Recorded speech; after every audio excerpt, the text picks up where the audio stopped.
Welcome to Storytime at the Reach Bookstore. We're so glad to see you again.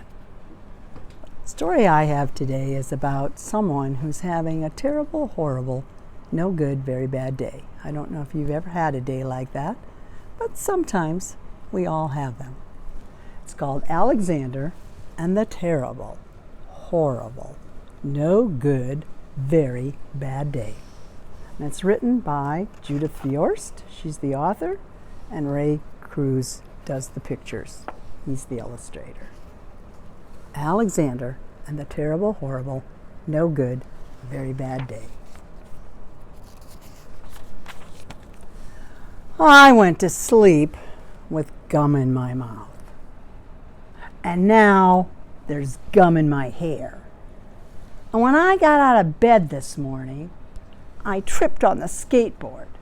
And by mistake, I dropped my sweater in the sink while the water was running.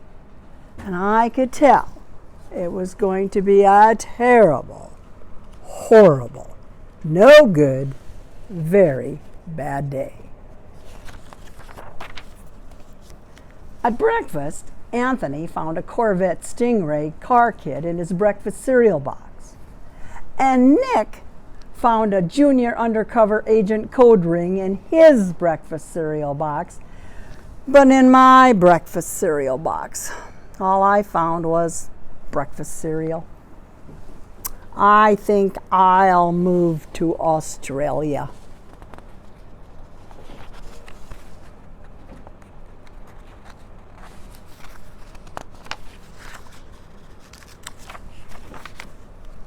In the carpool, Mrs. Gibson let Becky have a seat by the window. Audrey and Elliot got seats by the window too. I said I was being scrunched. I said I was being smushed. I said if I don't get a seat by the window, I am going to be car sick. No one even answered. I could tell it was going to be a terrible, horrible, no good, very bad day. At school, Mrs. Dickens liked Paul's picture of the sailboat better than my picture of the invisible castle. At singing time, she said, I sang too loud. At counting time, she said, I left out 16. Who needs 16? I could tell it was going to be a terrible, horrible, no good, very bad day. I could tell because Paul said I wasn't his best friend anymore. He said that Philip Parker was his best friend and that Albert Moyo was his next best friend and that I was only his third best friend. I hope you sit on a tack, I said to Paul. I hope the next time you get a double-decker strawberry ice cream cone, the ice cream part falls off the cone part and lands in Australia.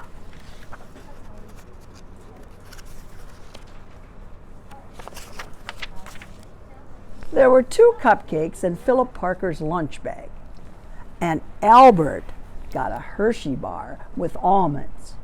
And Paul's mother gave him a piece of jelly roll that had little coconut sprinkles on the top. Guess whose mother forgot to put in dessert? It was a terrible, horrible, no good, very bad day. That's what it was because after school, my mom took us all to the dentist.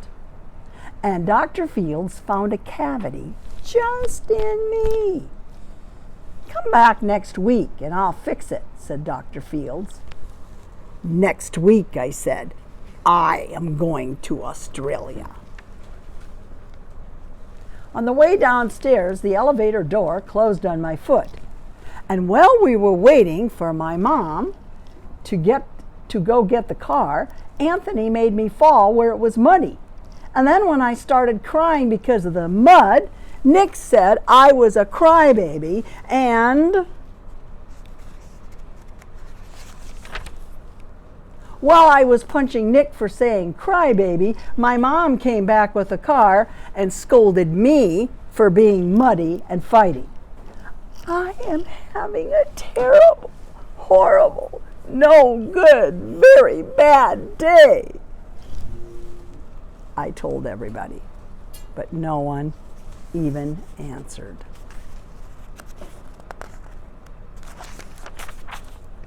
So then we went to the shoe store to buy some sneakers. Anthony chose white ones with blue stripes. Nick chose red ones with white stripes.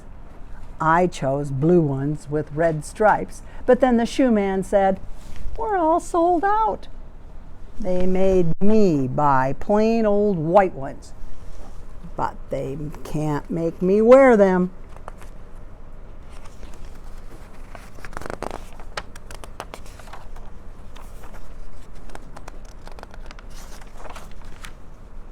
When we picked up my dad at his office, he said I couldn't play with his copying machine, but I forgot.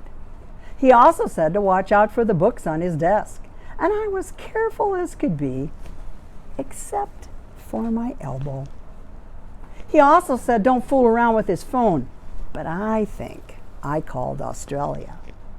My dad said, please don't pick him up anymore. It was a terrible, horrible, no good, very bad day. There were lima beans for dinner, and I hate lima beans. There was kissing on TV, and I hate kissing. My bath was too hot. I had soap in my eyes. My marble went down the drain, and I had to wear my railroad train pajamas. I hate my railroad train pajamas. When I went to bed, Nick took back the pillow he said I could keep, and the Mickey Mouse night light burned out, and I bit my tongue. The cats wanted to sleep with Anthony, not with me. It has been a terrible, horrible, no good, very bad day. My mom says some days are like that, even in Australia. Good night.